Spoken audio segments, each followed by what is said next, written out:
is Paris on Politics from Fox 32 Chicago. Democratic Chicago-based Illinois Representative Cam Buckner is doing the job Mayor Brandon Johnson has been unable to do. That is, buying the city more time to come up with a plan to keep the Bears from leaving the lakefront and heading to Arlington Heights. This weekend, a bill that would have helped the Bears save tens of millions on property taxes in that community stalled in the General Assembly. Part of the reason, Buckner's made sure it has to get through he and the 30 state House members based in Chicago. Their pitch to the Bears: if you want to leave Soldier Field, why should we vote to subsidize it? You can't come to Springfield with hat in hand asking for what they're calling tax certainty or relief on the infrastructure part without having a conversation with the Chicago delegation. And I've told you before that those of us who represent the city want a real conversation. Sunlight and scrutiny. If it's such a good idea, do it in public and do it on purpose. The Arlington Heights bill is sponsored by Representative Mary Beth Canty. She says, quote, "We were super close and just ran out of time. We're going to keep working all throughout the summer." So where does that leave Bears President Kevin Warren? Going forward, he'll need a supermajority to get anything through the House and Senate. The team is struggling to gain traction during the regular session. It seems highly unlikely he'll be able to get more votes, and he might have to wait until the 2026 session next January. So if Warren and the Bears truly can't move forward without help from Springfield, Chicago still has a shot. And the city might still have a shot to save the CTA from insolvency, although that's getting demonstrably harder now that the House failed to pass a major transit overhaul. It would have rescued the CTA, Pace, and Metra from a fiscal cliff of $771 million. It would have also instituted new taxes on rideshare and delivery services to help pay for it, as well as give more authority to a new Northern Illinois Transportation Authority to make these agencies get their finances in line. Now, Representative Buckner says they might have to bring downstate lawmakers to the table to get it across the finish line. This, to me, has to not just be about Chicago proper or even the collar counties. It has to be about the entire state of Illinois. This needs to be a bill that finds ways to create transit opportunities for the entire state, right? So that means the SMTD in Springfield. That means the MetroLink and Madison County Transit near the St. Louis border. That means finding ways to hopefully create a seamless rail route between Peoria and Chicago, which doesn't exist today. There's a lot of stuff we can do to make this palatable for the entire state. Now, lawmakers might have been too busy passing the governor's $55 billion spending plan, literally at the 11th hour, like 11:58, that helps close a $3.5 billion budget gap by raising the vaping tax from 35% to 46%, a new 25-cent tax on sports betting that goes up to 50 cents after you bet 20,000 times, and applying the corporate income tax to out-of-state companies that do business in Illinois. There's also some amnesty to collect fines and fees from residents and some other revenue adjustment. Now, the budget passed without any Republican support. Minority House Leader Tony McCombie says she knows who the real winners are. Quote, "Tax and spend Democrats are thriving in Illinois at the expense of Illinois families. Rather than pursue meaningful structural reforms to secure our state's future, Democrats chose to prioritize politician pay raises, steal from the rainy day fund, and funnel money into their own pork projects." At least for now, one of those so-called pork projects is not a new stadium for the Bears. So consider it overtime. Chicago's down by 3. They're on their own 5-yard line and need a touchdown to win. Mayor Johnson's been taken out of the game at quarterback, and State Rep Cam Buckner and other Chicago lawmakers are now leading the team down the field. Can they reach pay dirt for the city? All we know now is the clock has yet to reach double zeros. Coming up on Paris on Politics. The local leader of the Anti-Defamation League speaks out about a climate of hate after yet another anti-Semitic attack in Boulder, Colorado. Why the new mayor of suburban Orland Park is dealing with a jumbotron and Lynyrd Skynyrd problem. And celebrated New York Times columnist David French on why the Democrats are having some issues with masculinity. This is Paris on Politics from Fox 32 Chicago. We're united in condemning acts of anti-Semitism, hate, and violence, and we're also united in a strong response to this horrific attack. I stand with this community and the people of the state of Colorado against hate and terror. And we are united in our commitment, both at the federal level and the state level, in pursuing and securing justice for the victims of this mass attack and for the communities that we serve. Welcome to Paris on Politics, where we take you behind the headlines and beyond the spin. Federal authorities and the Boulder County District Attorney, as you saw there, say the suspect in the attack on pro-Israel demonstrators planned it for a year. Federal officials have all condemned the action, but it follows the murder of 2 Jewish Americans outside the Jewish Museum in Washington, D.C. 2 weeks ago. And here at home, city council members have long been at odds about the war and whether or not the climate here is encouraging anti-Semitic acts.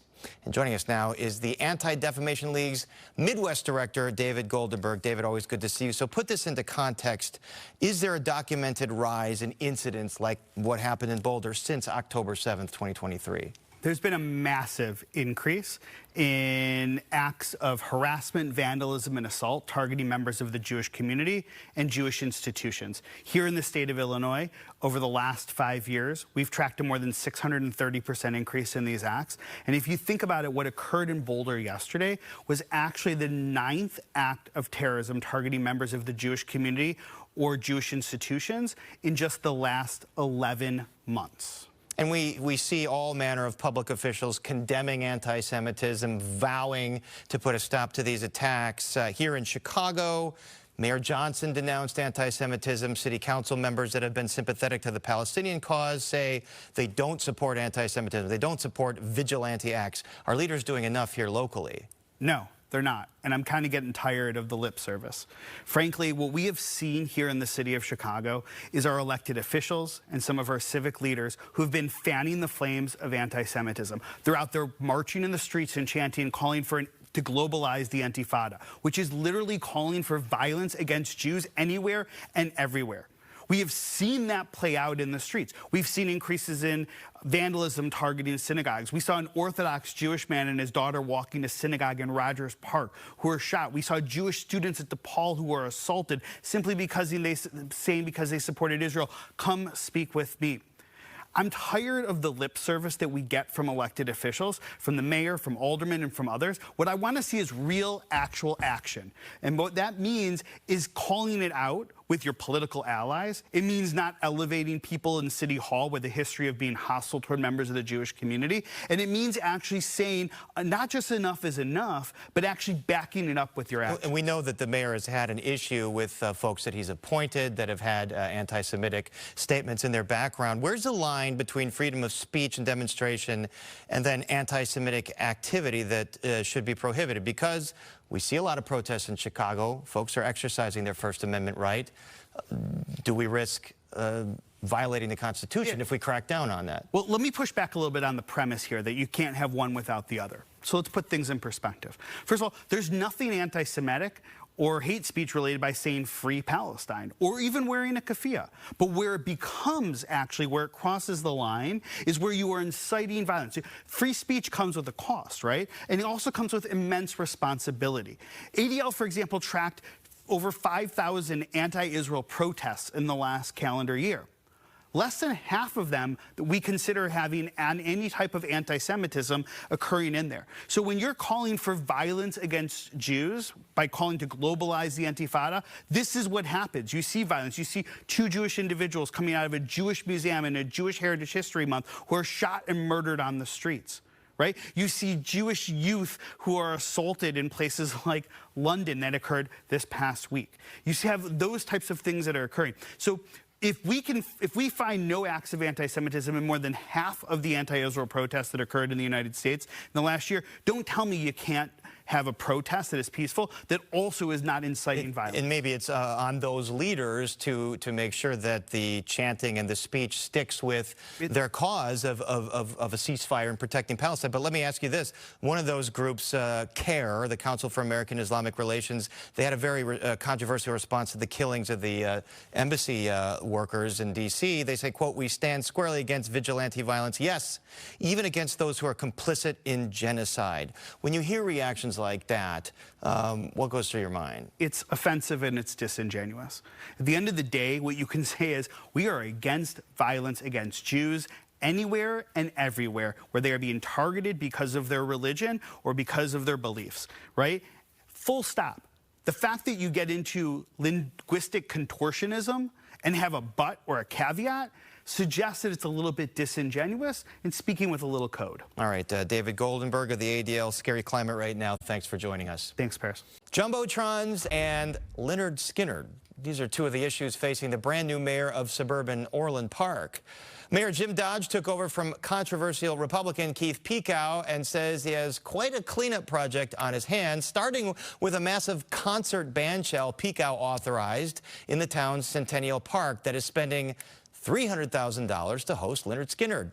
Tonight, Dodge and village trustees voted down Pekow's plan to spend $700,000 on Jumbotrons.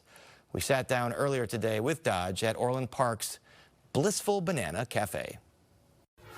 I couldn't cancel the Lynyrd Skynyrd concert, so we're going to let it run for this year, this concert season in 25. But there was also some other expenditures that we're not going to allow. We are not doing nearly $700,000 worth of infrastructure work for a Jumbotron. We're just not doing it. We'll find a rental solution to kind of do that. And in 26, we're going to fundamentally take a different look at how we use this differently. I want it to go back to be more like Ravinia than a paid concert venue with big bands. So you might have residents that say, you know, but Orland Park, it'll put us on the map. Let's have a big concert venue. Let's have all these big acts come in here. Yeah, too bad we lose so much money. This thing might lose as much as $600,000 this year. And we're a couple miles away from the Tinley Park facility. So Orland Park shouldn't be in the business of trying to compete with Live Nation or other types of entities like that. There's an appropriate level of band and entertainment and cost that we could do to make this work. And it's in the middle of a neighborhood, so we want to be careful about the impact on the neighbors. Let me ask you about public safety, because this was another part of your campaign. You wanted to change the schedules for cops. So how is that going now? Well, we've had some conversations with the police and the police sergeants.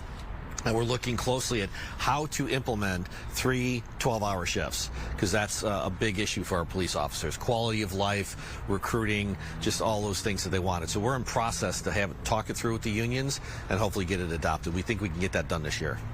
What is the overall fiscal condition of the community, and what is that going to mean in terms of your policies? Is it going to mean there's going to need to be some kind of tax hikes, property tax hikes, to make ends meet? We're going to go, so on a property tax hikes, we're going to go out of our way to make sure we don't do property tax hikes. Nobody in Orland Park feels undertaxed, just as a general rule. But with everything going on with the state, we have to take a close look at the grocery tax. And the previous board rolled in a utilities tax. So we're going to try to reduce our costs while we keep the services that people want, and that's the critical distinction. What are they paying and what are they getting? And then try and balance out that tax load, because Orland Park just got recently hit with the reassessment. So many tax bills jumped by double-digit percentages, and that hurt. A lot of people might not know that Orland Park is on the southern border of Cook County. Will County's on the other side. Does that present a challenge for businesses that might see greener pastures on the other side? Yeah, it's interesting. So we go out of our way to work with realtors to try and make sure that Orland Park's story is told, right? What's the narrative on moving to Orland Park? Great schools, good community, safe community, all those things. It's the businesses that focus a lot on Will County. So yeah, we got 2 borders with Will County, so that matters.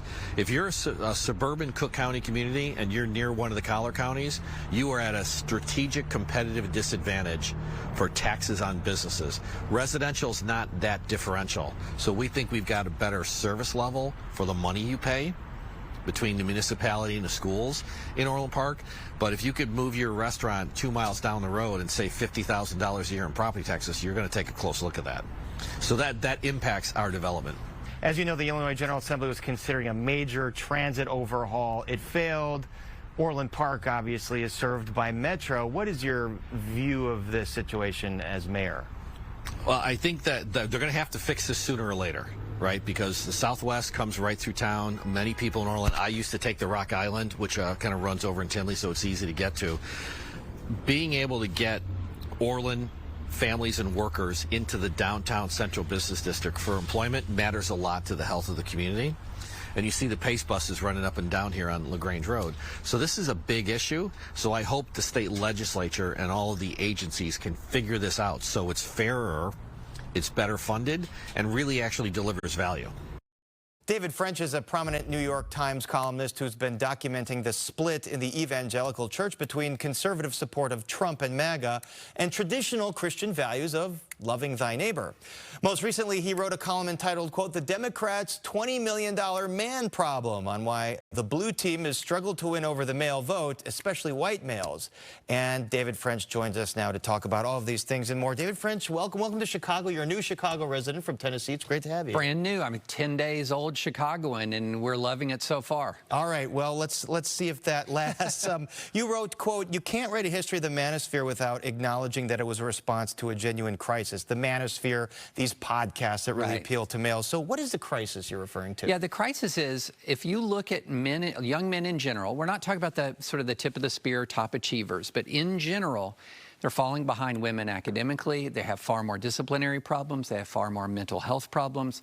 I mean, forever, there's been far more criminal problems, obviously. But if you're looking in category after category after category of educational attainment, of happiness, of success, men are just falling behind. And it's creating this mental health crisis. By some measures, some mental health conditions, men are twice as likely to have, young men as young women. Suicide rate much higher for young men than young women. And so around the country, millions of young men have been struggling, and a lot of that has been masked by the fact that, you know, still in boardrooms and CEOs. And the fact that men have to project this image of strength all the time. Right, too. And the manosphere is kind of appealing to them, and the GOP has kind of gotten the memo on how to do that. So how has that worked? Yeah, so the way it worked is a lot of these struggling young men reached out to these, well, influencers online reached out to them. Jordan Peterson, Joe Rogan, really with this vision of, you know, hard work, self-improvement, and a lot of men gravitated to that. I remember speaking to a young former Marine. He had just gotten out of the Marine Corps, and he says, "Jordan Peterson saved my life by helping give me purpose." And so then what happened is this cultural movement began to morph into something more explicitly political. And you saw Joe Rogan, for example, go from being a Bernie Sanders supporter to a very strong supporter of Donald Trump. You saw Jordan Peterson, who was always somewhat political, become very much more political. But by that time, they had built up followings in the millions. And Democrats became very, very aware of this when the gender gap widened to such an extent that a lot of very smart folks think that the difference in the 2024 election, when you boil it down, was how many men turned out for Trump. And clearly there was a strategy, some credit Barron Trump for this, to appeal to those men, to go on those podcasts. Oh, yeah. And it certainly worked out. So then, you know, Rahm Emanuel, our former mayor, who seems to want to run for president, says, quote, "We're too weak and too woke." Is that the winning message then for Democrats to change their fortunes? Well, not really. I don't think that's not quite getting at it. I mean, I think what you have to talk about is why the manosphere became so popular. It became so popular because it's approaching young men from a posture of, we like you, we want you to do well, we want you to succeed. And a lot of young men saw the Democrats as not really liking young men. You know, their slogans like "the future is female," for example, and all these discussions of toxic masculinity. So they only saw one side kind of opening its arms. So I think the Democrats actually just have to show a lot more genuine affection for young men and also present role models for young men, such as, for example, Admiral William McRaven was somebody who was very briefly considered for a Kamala Harris vice presidential slot. This is the guy who ran Operation Neptune Spear, the operation to get Osama bin Laden. An incredible role model. He should have been prominently featured by Democrats. But the bottom line is, I think the American left has to learn a lesson from the American right, and that is, you've got to show affection for young men. Don't just treat them as a potential problem. You know, treat them the same way. The left has been very good with really empowering women, but this is not a zero-sum game. It's not where women win, men lose, or men win, women lose. Right. We have a big enough nation, a big enough economy where we can all win. And so you've got to have this genuine affection for a group before you try to win them over. It's not just a matter of talking points. Speaking of winning over, Donald Trump and the MAGA movement certainly won over the evangelical crowd, of which you are a part of, a practicing evangelical Christian. You did a documentary about the split in the church. It perhaps is his strongest base, and you know, you're very opposed to Trump and his policies. So what is that experience like, being in the evangelical church and seeing so many of your fellow parishioners not share your viewpoint? Well, I mean, look, I think all of us need to learn to be more tolerant of differing political views. So I have a lot of people I love and respect who support Trump, who voted for Trump. But there is a core of people within the evangelical church who have become so fully MAGA that it's sometimes difficult to determine where their love and respect for Trump ends and their love and respect for, say, Jesus begins, because there really is a sense in parts of the church that he is on a divinely appointed mission, and that to oppose him is to oppose God's plan. And so that's where it's getting really dangerous. I think we should have a lot of tolerance for good faith political disagreements. You'll have preachers basically say these things in the pulpit. Yes, we should have tolerance for political disagreements, but we should not tie such divine purpose and such a divine mandate to a very fallen, flawed politician. And when you see Christians move so far in that direction, what shocked me when I came out against Donald Trump is how many Christians questioned my Christianity.